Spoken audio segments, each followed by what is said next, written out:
Now, tonight's guests have something in common. They've all been on epic journeys. Steve. And we are also joined by one of the biggest film stars in the galactic empire. Let's cue the music. Here we go.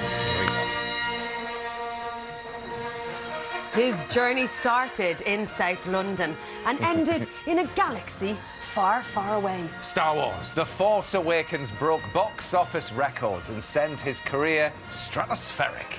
Tonight, he's on the one-show sofa. His journey is complete. Please welcome John Boyega.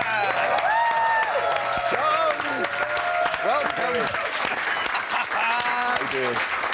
Good to see you. Thank you. Thank you for having me. You're here, first time on the one-show sofa. I know it should have happened earlier, but we're here now. Should have happened We're earlier. here now. Yeah. So you've just come from Orlando, where you were launching the latest Star Wars, The Last Jedi. We launched the trailer last weekend. Right. Flew out to Orlando for like one night and came back to London. So Predictable craziness. it was wild. We had more than 4,000 people there. It was crazy, loads of fans. But honestly, the support is huge. The support is huge. Yeah. And obviously, everybody wants to be asking, what's in it, what's in it? But let's go with what's not in it, OK? Because there are quite a few rumours around. Gary Barlow. It's Gary Barlow. I know you laugh, but it's Gary Barlow. I've heard the guy. But you see, that was also a rumour on set. Yeah. And I wasn't in any scenes with him, so I don't know whether that's true or not. All right. But it Okay. may What be about true. Prince William or Harry? I don't know who those people are. I don't know who they are. There you go. Well, there they are. Look, there. We know you've met them. So come on, John. Oh, no. no. Oh, no, I didn't tell you about my twin brother. He's in stalls.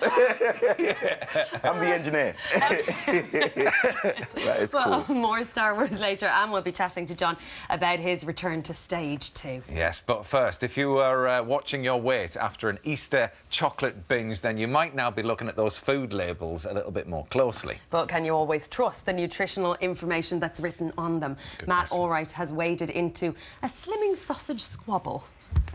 Well, Matt is here now. Matt, please tell us, has there been an end to this, as you call it, charcuterie disputery? Well, not just yet. And I should say, I know sausage is not charcuterie, because before anyone writes in, OK. But you try finding a rhyme for sausage. It's just not possible. OK. So, yeah, we conducted our own tests. There are now test results from Buckinghamshire and Surrey trading standards. Therein, they tested 4 samples of Porky Light sausages. The packet says 3%. They found that the fat content ranged from 3.7 to 4.1%. That was oven cooked, as per the instructions on the packet. OK. So, yeah, not 3%, but a long way off 15 or 19% as well. And are Slimming World happy with that, then? What have they said, what the manufacturers said? Slimming World, they say they stand by their results. They say they tested 14 samples in 2 separate laboratories.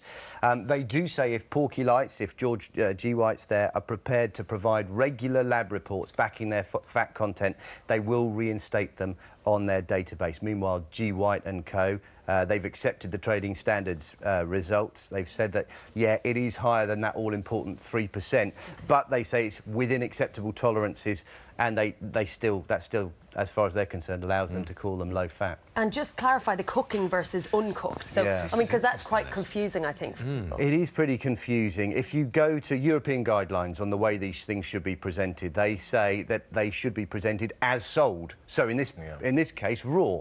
But they say you are allowed to present a cooked version if you also supply very precise instructions on the way they're cooked. So you can say this is the nutritional content of a grilled sausage if it then says on the back, this is how we expect you to grill it, which is exactly what G. Whites do. Right. John, are you a big meat eater?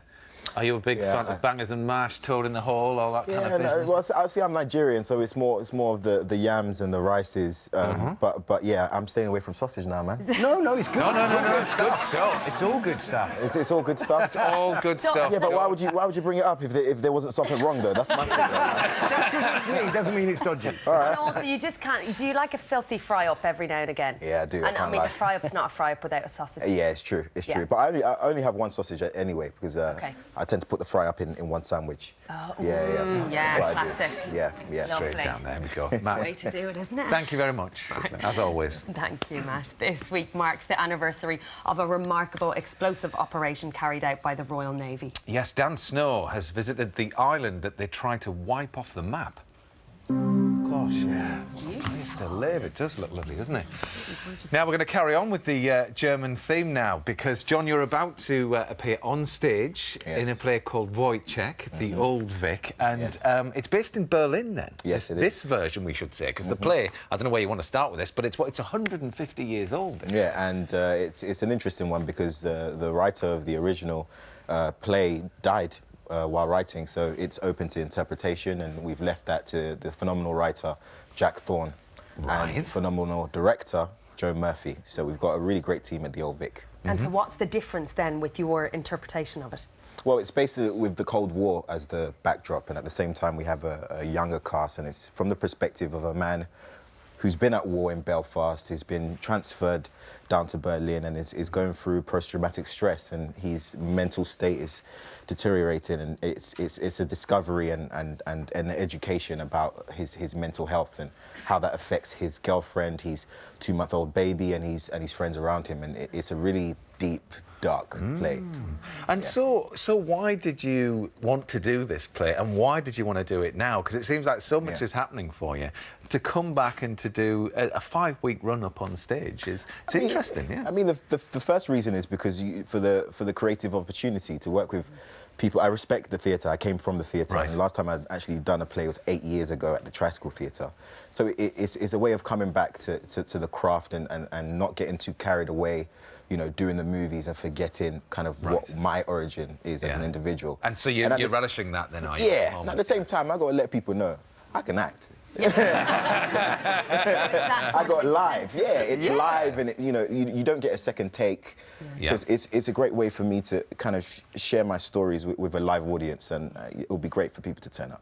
And you're in rehearsal at the moment. Yes. Quite an intense I don't know process. my lines. I don't know my lines. That's how early on we are. We're 2 weeks in. You don't need to, right? Because in a play you have time to learn that, whereas I imagine on a film set you're straight in. Yes, you're straight in on a film set. You don't really get that much rehearsal period, but we're rehearsing and we're 3 weeks away from previews, and Does that feel like a luxury? Yeah. It does feel like a luxury, man. But when you see all the duologues and monologues you got to do, like, okay, this is not a luxury. But at the same time, it's a great opportunity for me to get my teeth into a really deep role that was presented to me just over a year ago. It's a fantastic opportunity for me. You've been waiting. Yeah. It's everything you really wanted. Yeah, really, seriously. After doing the movies, back to back, it's been good to settle down in London and work from home. Yeah, well, it's interesting saying back to back because you are obviously returning to the character that you did. It must have a very different feel for you as an actor, because obviously to start with, you must be over the moon that you're in this Star Wars. Well, doing this.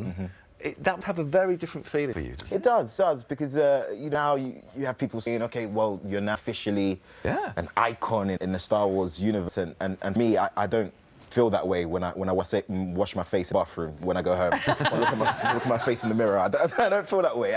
I still feel very much like a newcomer within that universe. So it does feel strange in a sense, but it went well. And did it? As you can see, The Last Jedi, we came back hard in Orlando. You did. And the trailer almost broke the internet when it was released last week. Well, it definitely. Almost. It smashed the internet. Oh, okay. Watch the tellies, everyone.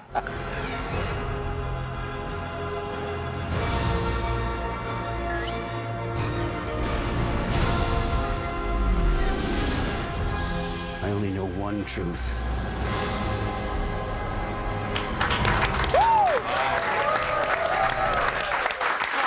There's a lot of excited people in here.